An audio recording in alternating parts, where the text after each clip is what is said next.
Do you believe the British Empire rose to global dominance because of its powerful navy or superior civilization?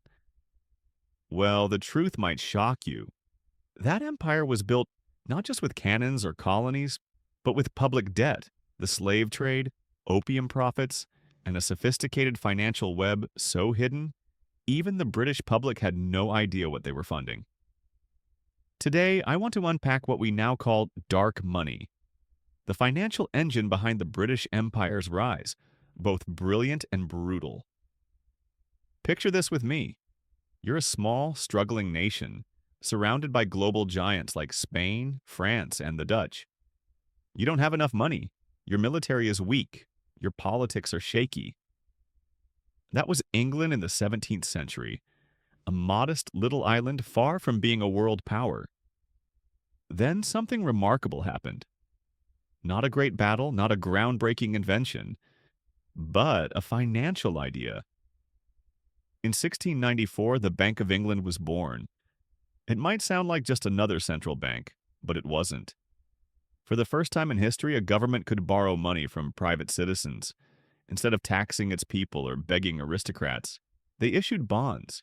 Investors lined up, and those funds were used to finance wars without triggering revolts over taxation. I like to call this the startup moment of an empire, because from that point on, debt wasn't a burden. It became fuel for conquest. And you know what's wild? That exact model still exists today. Only now it powers global startups and governments instead of colonial armies. Same loans, same dreams of expansion, same hidden costs that most people never see. Now, imagine this. A company is founded to trade spices and silk. Simple enough, right? But then this company builds its own army. It flies flags, signs treaties, seizes land. Not a government, not a monarch, a corporation. That was the East India Company, arguably the first multinational empire. And no, this isn't fiction. I call it a sovereign investment firm. Investors in London funded it, and instead of earning profit from ads or product sales, they extracted it from entire economies. In India, farmers worked tirelessly and paid taxes, unaware that their hard-earned rupees would be converted into British pounds, shipped straight to London. Why? To build railways in Africa, to pay troops in the Middle East, to expand imperial control.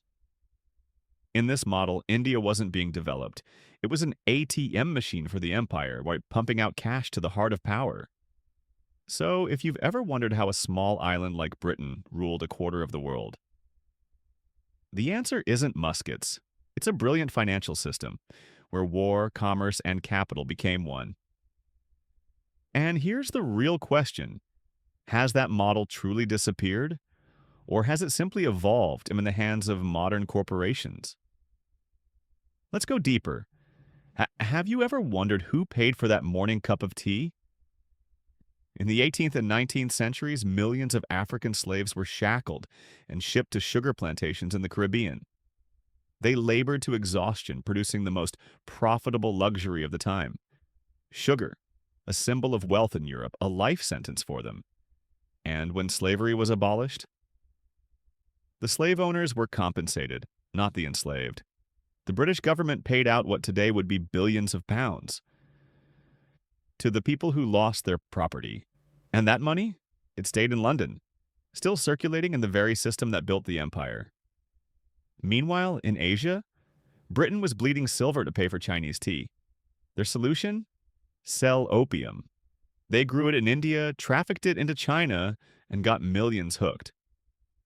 When China resisted, Britain went to war, not to protect people, but to protect revenue. Just think about that. Poverty, addiction, war, all of it, reduced to money. And that money flowed to London. This wasn't accidental cruelty. It was strategic finance, turning mass suffering into profit margins on a ledger. And I wonder if the same system still exists, just with a different face, would we even recognize it? Now imagine this. You're a craftsman, a homemaker, or a small shop owner in the 18th century in London. One day, the government announces bonds for sale. Invest in the empire, they say. Contribute your savings and be part of something great.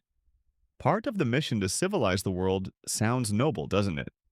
But your money doesn't go to schools or hospitals. It funds warships, mercenaries, and mining companies in Africa, where thousands are exploited for diamonds and gold. To fatten up a stock exchange 3,000 miles away.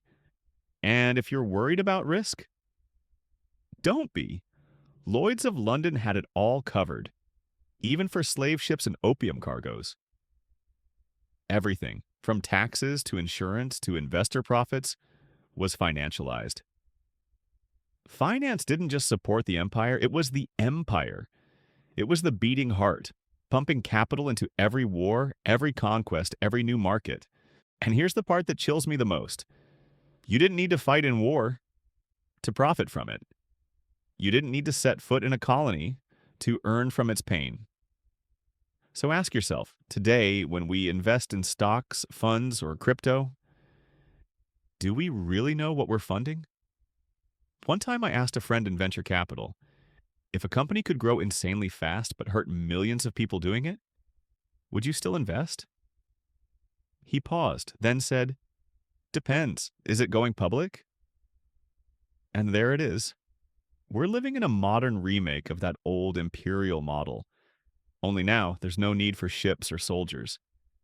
It all lives in our smartphones, in lines of code, in perfectly polished pitch decks. Today's big tech, you know their names, are doing what East India Company once did. Collect resources, data, dominate markets, maximize profit, and funnel it back to headquarters in Silicon Valley, Ireland, Singapore. The wealth isn't where it's created, it's where the financial control sits. We privatize profits, but the costs, social unrest, job loss, broken privacy, are absorbed by the public. Just like those Londoners who unknowingly funded the Opium War, millions today don't realize that every click, every data point, is feeding a machine far larger than they think. I'm not saying tech is evil, but the model behind it, how wealth and power are concentrated, deserves deep reflection. Because if we don't understand where money flows, we might be living inside a new empire, boy, and not even know it. There's a quote I never forget. Empires fall when the flags come down, but real power never lived in the flags. When the British Empire officially ended, the Union Jack was lowered. Countries reclaimed independence, and people thought a chapter had closed. But only the visible part collapsed. Beneath the surface, the banks, credit systems, investment networks, they lived on. And in many ways, they only grew more sophisticated. Did you know many of today's billionaires don't keep their wealth where they live? They park it in offshore tax havens, Cayman, Bermuda, Jersey. They sound like vacation spots, but really they're the global money pipelines. They're imperial relics, repurposed colonies now built to serve capital, not people. And the countries once colonized, even after political independence, if they're still financially tethered to the system Britain created. They have flags, governments, and elections, but when they need credit, aid, or a stable currency, they return to the same financial centers: London, New York, Geneva. The empire ended politically, but financially it's still alive. And it lives in your bank account, your debt, your taxes. We may no longer have kings and queens ruling the world, but make no mistake, empires still exist. Only now. Their kings sit behind screens. I imagine you might be at a cafe right now sketching your first startup idea on a napkin. Or maybe you're running a small business, dreaming of scaling it across the country. Wherever you are on that journey, there's one lesson from history you need to remember. No great empire ever rose without a powerful financial model. But no empire ever lasted when that model served only profit. And forgot the people. The East India Company, the British Empire, even today's global giants, they all had one thing in common. They controlled the flow of money. And when you control the money, you control the story. As a startup founder, understanding finance isn't just knowing how to raise capital or read P&Ls. It's realizing that money is your company's nervous system. It determines whether you create real value or become a resource supplier in someone else's empire. I've met brilliant, passionate founders who, without realizing it, became modern day colonies for bigger platforms. They thought they were scaling, but really? They were mining gold for someone else. Financial intelligence is strategic intelligence. You can have a great product, loyal customers, and a passionate team. But if you don't own your financial model, you're always playing someone else's game. So if you're building something, ask yourself, where's your money actually going? Who's really profiting from the value you create? And if you succeed tomorrow, who becomes your London?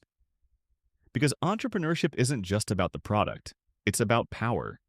And power throughout history has always belonged to those who understand how money moves. You are living in a world still running on financial systems built by the British Empire 300 years ago. If you want to truly understand how finance, investment, and capital flow really work, subscribe now. Hit that notification bell. Because the things you don't know are often the very forces controlling your wallet.